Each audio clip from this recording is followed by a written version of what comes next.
Welcome to my YouTube channel cooking and fashion all in one. ఈరోజు ఈ వీడియోలో bandhani dress designs చూపిస్తున్నానండి. ముందుగా మీరు నా ఛానల్ని ఫస్ట్ టైం చూస్తున్నట్లయితే ప్లీజ్ సబ్స్క్రైబ్ చేసుకోండి. మీరు సబ్స్క్రైబ్ చేసుకోవాలంటే కిందనున్న సబ్స్క్రైబ్ బటన్ని క్లిక్ చేసి దాని పక్కనున్న బెల్ సింబల్ని క్లిక్ చేసి ఆల్ సెలెక్ట్ చేసుకోండి. అలా చేసినట్లయితే నేను అప్లోడ్ చేసే ప్రతి వీడియో మీకు చేరుతుంది. ఈ వీడియోని స్కిప్ చేయకుండా ఎండ్ వరకు చూడండి. అప్పుడే మీకు ఏ డిజైన్ నచ్చిందో ఒక క్లారిటీ వస్తుందండి. సో పూర్తిగా చూసేయండి. ఈరోజు ఈ వీడియోలో నేను బాందిని డ్రెస్ డిజైన్స్ చూపిస్తున్నానండి. ఈ మధ్యకాలంలో బాందిని డ్రెస్ డిజైన్స్ చాలా ట్రెండింగ్లో ఉన్నాయి కదండి. అందుకే ఈ వీడియో మీకోసం.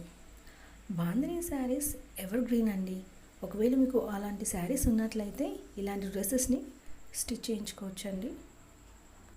ఈ వీడియోలో చూస్తున్నారు కదండి, ఇవన్నీ కూడా లేటెస్ట్ కలెక్షన్స్. అలాగే వీటిని మనము చిన్నపిల్లలకి నుంచి పెద్ద పిల్లల వరకు కూడా డిజైన్ చేసుకోవచ్చు. పార్టీ వేర్, కాలేజ్ వేర్ ఇలా మనకు నచ్చిన విధంగా స్టిచ్ చేయించుకోవచ్చు. ఇవి రెడీమేడ్లో కూడా దొరుకుతాయండి. వీటి కాస్ట్ వచ్చేసి 1500 పైనే ఉంటుంది. ఇది లైట్ వెయిట్ క్లాత్ కాబట్టి మనకి కాస్ట్ ఎక్కువనే ఉంటుందండి. కొన్ని వచ్చేసి ప్రింటెడ్ కూడా ఉంటాయి. వాటి కాస్ట్ సపరేట్గా ఉంటుంది. మనం స్టిచ్ చేయించుకుంటే మనకి కాస్ట్ కాస్త తక్కువ పడుతుందండి. ఒకవేళ మన దగ్గర 2 కలర్స్ శారీస్ ఉన్నట్లయితే మనము డిఫరెంట్గా కూడా స్టిచ్ చేయించుకోవచ్చు. అలాంటి వీడియోస్ కూడా ఇందులో ఉన్నాయండి. మల్టీ కలర్వి కూడా ఉన్నాయి, వాటిని కూడా చూసేయండి. ఈ వీడియోని స్కిప్ చేయకుండా ఎండ్ వరకు చూడండి. ఈ వీడియో మీకు నచ్చినట్లయితే లైక్ చేయండి. అలాగే మీ ఫ్రెండ్స్కి, ఫ్యామిలీ మెంబర్స్కి షేర్ చేయండి. ఫ్యూచర్లో మీకు ఎలాంటి వీడియోస్ కావాలి అనేది కింద నాకు కామెంట్ సెక్షన్లో కామెంట్ చేయండి. నేను అలాంటి వీడియోస్ చేయడానికి ట్రై చేస్తానండి.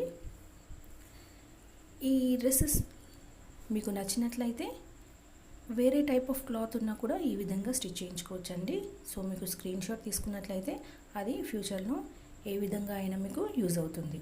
ఇందులో మనకి long frocks, kids dresses, Punjabi dresses ఇలా ఆల్ టైప్స్ ఉన్నాయండి. సో పూర్తిగా చూసేయండి. Thank you so much for watching.